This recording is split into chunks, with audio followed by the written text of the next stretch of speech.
de ciências e hoje a gente vai falar sobre um assunto bem diferente, algo que a gente estava acostumado. A gente estava falando sobre as camadas da atmosfera, todas essas características que pertencem a essa camada que fica em volta da Terra e é uma camada de ar, tá? Só que o assunto que a gente vai tratar hoje é máquinas simples, totalmente diferente do que a gente já viu, tá?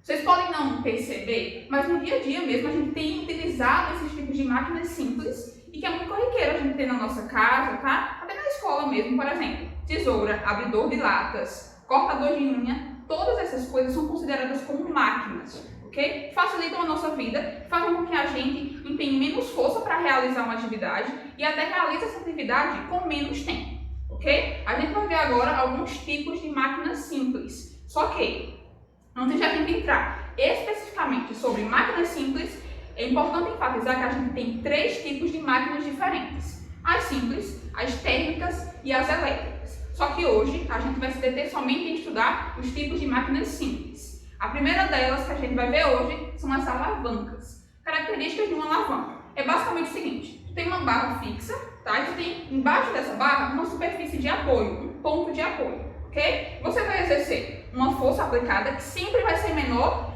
que a do objeto, que é a da alavanca aplicada no objeto que você quer mover, ok? A alavanca serve basicamente para você mover objetos ou suspender objetos, ok? É importante enfatizar que a força menor a ser aplicada sempre vai ser a força que você vai exercer, ok? E essa força a gente chama de força potente, certo? A força que o objeto, que a alavanca vai exercer sobre alguma coisa, a gente vai chamar de força resistente, ok? Não dá para esquecer. A alavanca ela precisa de um ponto de apoio, dessa barra fixa e de 2 forças. Aqui você vai aplicar, que é chamado de força potente, e a força que a alavanca vai exercer em um determinado objeto, que a gente vai chamar de força resistente.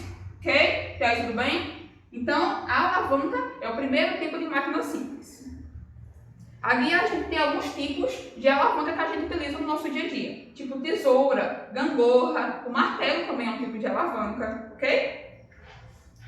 A gente tem aqui 3 tipos de alavanca que a gente pode encontrar, inclusive no nosso dia a dia mesmo. A primeira delas é a interfixa, a alavanca interfixa. E como o próprio nome já diz, dá para entender que o ponto fixo dessa alavanca fica no centro, entre a força potente e entre a força resistente. Lembrando que a força potente é a que tu vai realizar e sempre é uma força menor. E a força resistente é que essa alavanca vai realizar um objeto. Ok? Então, a tesoura é um exemplo de uma alavanca interfixa. Ok? O próximo tipo de alavanca é a interpotente, que como o próprio nome já diz, é quando a força potente está no centro, entre a força resistente e entre a força, entre o ponto fixo. Ok? Então, aqui, por exemplo, tu tem a força resistente, aqui tu tem a força potente, que está no centro do objeto, e aqui tu tem o ponto fixo, na outra extremidade. Ok? Esse é o tipo de alavanca interpotente, onde a força potente ela fica no centro da alavanca. O ponto de apoio fica na outra extremidade e a força resistente numa outra extremidade. Tudo bem? Um outro tipo de alavanca é a interresistente. E como o próprio nome já diz, a força resistente ela fica no centro. Um exemplo de alavanca que exerce aqui essa força interresistente no centro é, por exemplo, o abridor de garrafas. Okay? A força resistente fica no centro do abridor de garrafas, já o ponto de apoio, ele fica nessa extremidade e a força potente, que é a que tu vai exercer, vai ficar nessa ponta aqui, ó. Tudo bem? Então a gente tem 3 tipos de alavanca, como a gente viu ainda há pouco. Interfixa, ponto fixo fica no centro, ponto de apoio fica no centro. O segundo tipo de alavanca é a interpotente, em que a força potente ela fica no centro. Um outro tipo de alavanca é a interresistente, que a força resistente ela fica no centro desse objeto, ok? Dessa alavanca. Um outro tipo de máquinas simples são as roldanas, que a gente também pode chamar de polias. As polias são basicamente isso aqui, ó, são constituídas por uma roda, ok? Uma superfície circular, que nessa roda fica um ponto fixo, um ponto de apoio. E dentro dessa roda tem uma coisa que a gente chama de sulco, que comporta uma corda. Necessariamente, em todas as polias e em todas as roldanas, tem o uso de uma corda, ok? É um objeto necessário para o movimento das roldanas, que serve para suspender um determinado objeto, caixotes ou uma mala que tu queira levantar, ok? Uma outra formação das polias ou das roldanas é esse eixo aqui, que também é super importante, que serve para para movimentar esse suco, certo? Então a gente tem dois tipos de polia. A fixa, que como o próprio nome já diz, é uma polia que não se move. Ela está fixa ali numa superfície de contato. Outro tipo de polia é a móvel, que ela se move com um objeto, ok? Então a gente tem aqui um outro tipo de máquina simples, as roldanas ou polias. E as roldanas ou polias tem dois tipos. Polia fixa, que é aquela que não se move, e a gente tem a polia móvel, que ela se move junto com o objeto. Tudo bem? Ó, aqui eu ampliei a foto para vocês observarem melhor. Aqui a gente tem uma superfície circular, no meio dessa superfície a gente tem o eixo, que é capaz de movimentar essa corda. Aqui a gente tem uma corda que é super importante,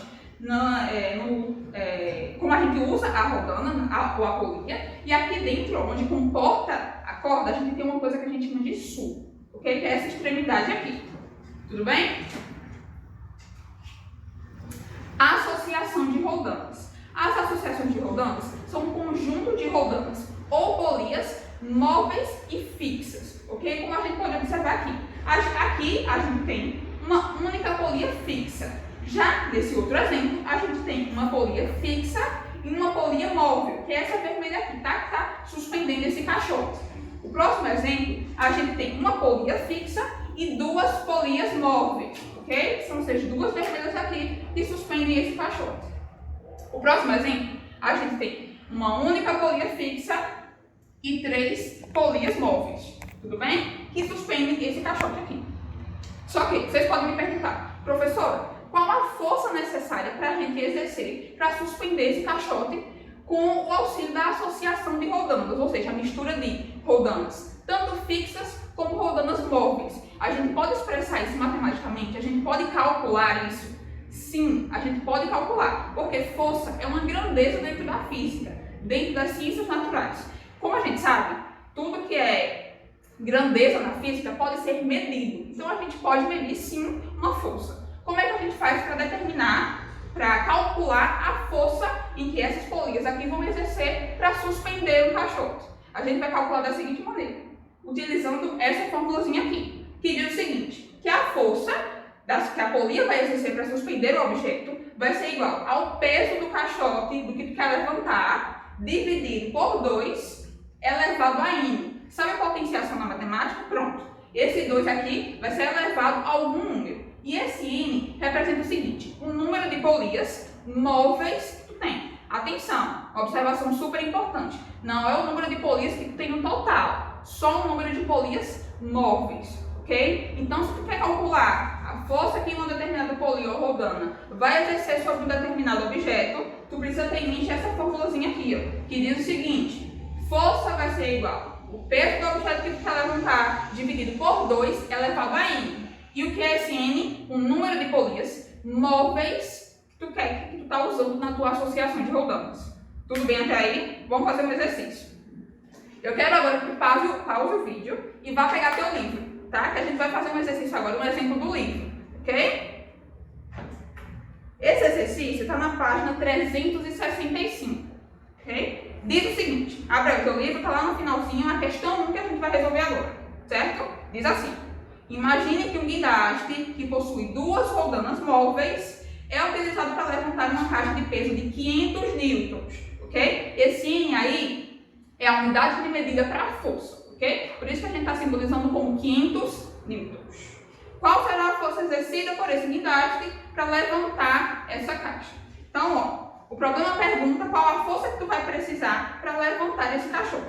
Ele diz que esse caixote aí tem um peso de 500 newtons e ele quer saber a força que tu vai usar, ok? A gente tem aí duas roldanas, tem a informação de duas roldanas e tem o peso desse objeto. Então vamos lá, vamos calcular.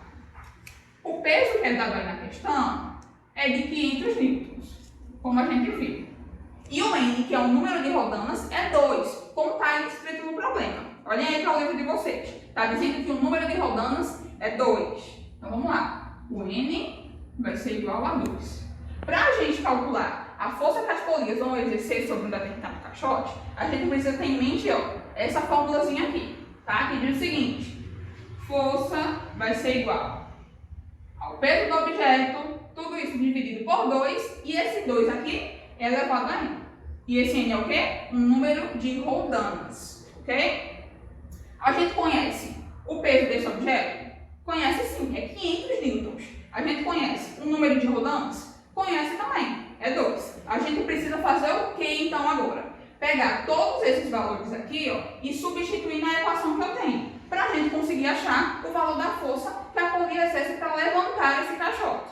Tudo bem? Então vai ser o seguinte, a força que a polia exerce para levantar esse caixote vai ser igual ao peso do caixote, que é 500 newtons, tudo isso dividido por 2, e esse 2 é elevado ao número de polias, ok? Número de polias móveis. O problema disso é que o número de polias móveis aí é 2. Então vamos colocar um 2 aqui em cima. Ok? Então é o seguinte. 2 elevado a 2, como a gente sabe, é 4. Então eu vou ter 500 dividido por 4. Se eu faço essa conta aí, a minha força vai dar igual a 500 dividido por 4, vai ser 125. Ok? Então, ó, a minha força vai ser igual a 125 newtons, que é a unidade de medida para a força. Tudo bem até aí? Só para relembrar. Para a gente utilizar, para a gente saber a força que uma polia vai exercer sobre um determinado objeto, sobre um caixote, como está descrito aí no problema, a gente precisa ter em mente essa formulazinha aqui, ó. Essa daqui.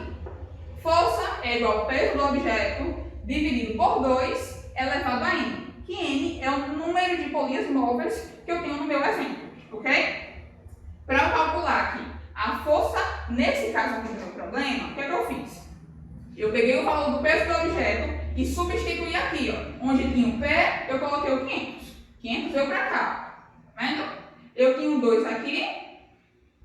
500 dividido por 2, e isso é elevado a N. A gente sabe que N é o número de polias móveis. Então é só substituir esse 2 aqui, ó, que eu já tenho, já foi dado para mim um problema, eu substituo aqui e calculo essa equação. Tudo bem até aí? Depois que eu faço essa continha aqui, o valor da minha força vai ser 125 newtons. Ok? Deu para entender? Vamos fazer aí a segunda parte da questão. Diz o seguinte. Qual será a força exercida por esse guindaste para levantar a caixa? Agora imagine que mais uma rodana foi adicionada ao guindaste. Qual será a força exercida para a segunda situação? Ó, agora a gente tem um problema um pouquinho mais modificado. Esse mesmo problema aqui, com esse mesmo caixote de 500 newtons, agora eu vou ter 3 rodanas móveis. Eu não vou ter 2. Repara aí no que o problema diz. Imagine que mais uma rodana foi adicionada ao guindaste. Agora eu tenho 3 rodanas móveis. Então eu não tenho mais 2. Tenho 3. Ok? Vou utilizar essa mesma fórmula, tá? Que eu quero calcular agora. A força que essas polias exercem sobre o objeto. Tá? Vou apagar essa parte do meu problema. Para calcular a força agora, eu vou ter um N diferente, um número de polias diferentes. Então, eu vou ter que a força, que é o que eu quero calcular, vai ser igual ao peso, que é o mesmo, porque a gente continua utilizando o mesmo objeto, tá? O mesmo caixote. E ele vale 500 newtons. Ok? Tudo isso vai ser dividido por 2, elevado a N, que é o número de polias. Só que a gente sabe que o número de polias agora não é mais 2. Agora o número de polias é 3. Agora a gente tem 3 polias, tá? Na segunda parte desse problema. Então vai ser 2 elevado a 3. Eu sei que 2 elevado a 3 vai ser igual a 8, certo? Então vou colocar um 8 aqui embaixo. 500 dividido por 8, se a gente fizer essa continha de divisão, vai dar 62,5. Então a minha força vai ser igual a 62,5 newton. E só lembrando, a unidade de medida para a força, que é uma grandeza na física, é newton, tá? A gente sempre vai utilizar esse newton aqui no final dos nossos problemas. Então vamos lá. Que era que a gente queria calcular agora nessa última parte do nosso problema. A força que essas polias exercem para suspender esse caixote, só que agora a gente não tem mais 2 polias, a gente tem 3 polias, tá? Então é o seguinte. A gente tem essa formulazinha aqui que diz que a força vai ser igual O peso dividido por 2 elevado a n, onde esse P aqui significa o peso do caixote, do objeto que quer suspender, dividido por 2, e esse n aqui corresponde ao número de polias móveis que tu tem. O que eu tenho que fazer sempre nesses problemas é pegar os meus dados e substituir aqui na minha equação. Onde eu tenho P, eu coloco o valor do peso do objeto, e onde eu tenho N, eu coloco aqui, que é o número de polias móveis na minha situação. Tudo bem até aí?